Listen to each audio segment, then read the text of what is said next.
Përshëndetje të nderuar zonja dhe zotrim, përshëndetje të dashur miq, ja ku po ritakohemi sërish me mua Tiron Alilin. Jam këtu me ju për të ndarë lajmet edhe ngjarjet më të fundit. Sot do të ndaloj tek një rrëfim që më besoni, jo që më ka thyer shpirtin, por më ka këputur zemrën.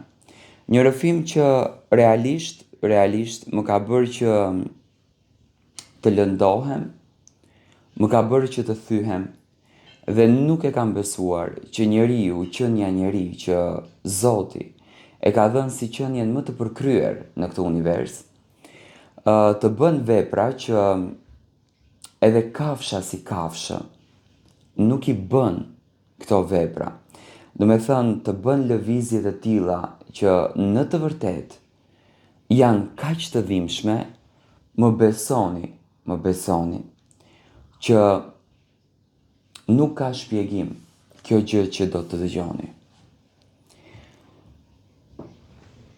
Përshëndetje Tiron. Unë që po shkruaj jam një grua. Një grua rreth të 56-tave. Jetoj në një familje,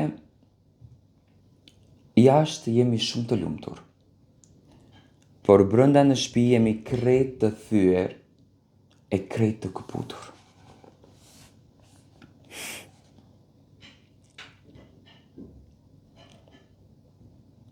Jeta ime nuk është si të tjerat.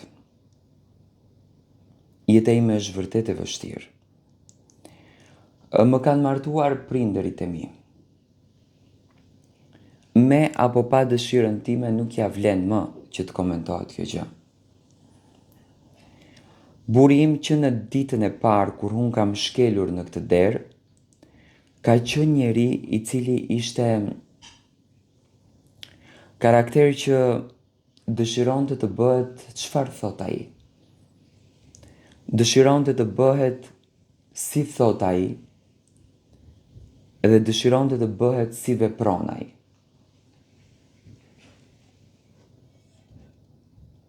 Në fakt kjo gjëja mua më ka mbajtur gjithmonë si peng. Tek shtëpia e babit nuk flisja dot sepse babi ishte karakter i ashpër. Ai kur thonte po dhe mo kishte marrë fund.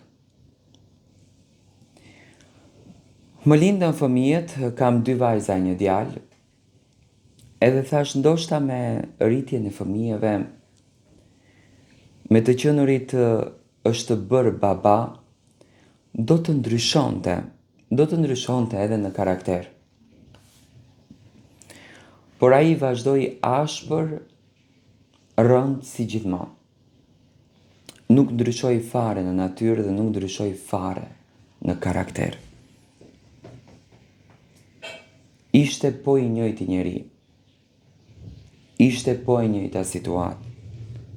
Njeriu që gjithmonë bënte vetëm lëvizje të paarsyeshme. Rinte tërë natën me shok. Pinte. Vazhdonte që të bëhej dras. Unë qashtu duro me dhunë, duro me qytek.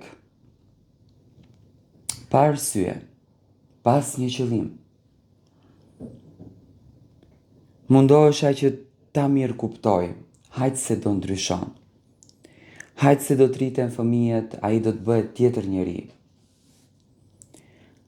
Por më vjen keq për fëmijët dhe ndjej veten fajtore sepse fëmijët u rritën në luftërat që ne përjetuam në shtëpi. Në luftërat që ne përjetuam si familje.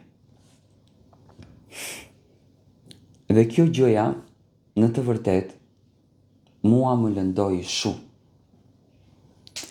Nga hiçi, unë përjetoj atëhere dhe fëmijët i pan të gjitha këto. Dhe vajzat më janë rritur pak si me frikë.